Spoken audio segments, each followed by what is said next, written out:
नमस्कार, मैं नेहा जोशी। आप देख रहे हैं द फैक्ट इंडिया।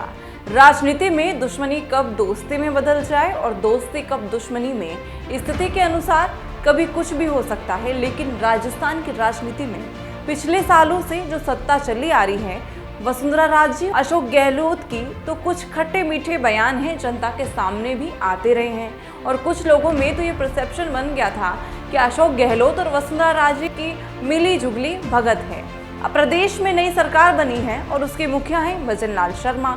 जिसकी लाठी उसकी भैंस, ये कहावत तो आपने सुनी होगी।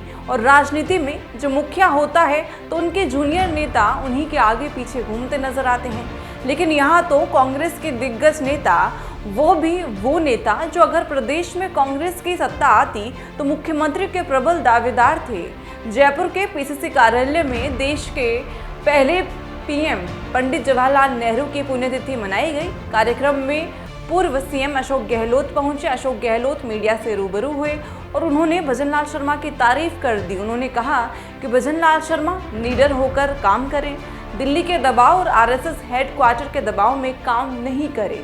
सीएम की कुर्सी सब कुछ सिखा देती है। मैं भी पहली बार सीएम बना तो कहा गया कि कैसे सरकार चलाएंगे, लेकिन मैंने सरकार चलाई है। लोकसभा चुनाव के रिजल्ट राजस्थान में कुछ भी हो, इसमें भजनलाल जी की क्या गलती है? उनको तो राज करने का समय कहाँ मिला है। मैं चाहता हूँ कि भजनलाल जी 5 साल सरकार चलाएं।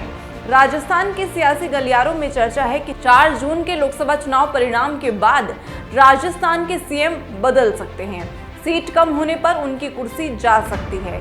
गृह मंत्री अमित शाह के बयान के बाद सियासी चर्चाएं और भी तेज हो गई हैं। अमित शाह ने कहा है कि इस बार राजस्थान में बीजेपी की सीटें कम रहती हैं तो सभी सीटों पर बीजेपी की जीत नहीं होगी। अमित शाह के इस बयान के बाद इंटरनल विरोधी है वो धड़ा एक्टिव हो चुका है। ऐसे में सवाल उठने लगा है कि लोकसभा चुनाव का परिणाम आने के बाद सीएम की कुर्सी रहेगी या चली जाएगी। लोकसभा चुनाव में भजनलाल शर्मा ने बाकी नेताओं की तुलना में अधिक ताकत झोंकी है। दूसरी तरफ भजनलाल सरकार में मंत्री किरोड़ीलाल मीणा ने पत्र में पद से त्याग पत्र देने का भी ऐलान कर चुके हैं। सीएम भजनलाल शर्मा की मुश्किलें वे भी बढ़ा चुके हैं। किरोड़ीलाल मीणा ने कहा है कि दौसा लोकसभा सीट हारने पर मंत्री पद से त्याग पत्र दे देंगे। इसके अलावा किरोड़ीलाल मीणा के समर्थक और दौसा से भाजपा कैंडिडेट कन्हैया लाल मीणा ने कहा है कि सीएम किरोड़ीलाल मीणा को बनाना चाहिए। ऐसे में सियासी हलचलें तेज हो गई हैं कि इसके अलग अलग मायने भी निकाले जा रहे हैं। किरोड़ीलाल मीणा 4 बार लेटर लिखकर अपनी ही सरकार को घेर चुके हैं।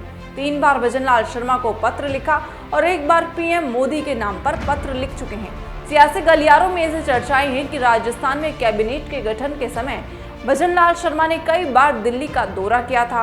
उस दौरान कैबिनेट और राज्य मंत्रियों से कहा गया था कि पार्टी के लोकसभा कैंडिडेट की जीत बड़े पैमाने पर होनी चाहिए। बीजेपी की अगली रणनीति बहुत गोपनीय होती है, जो प्रदेश में सीएम के नाम के ऐलान के समय भी दिखी थी। इस पर आपका क्या कुछ कहना है, कमेंट करके जरूर बताएं। देखते रहें द फैक्ट इंडिया। मैं नेहा जोशी।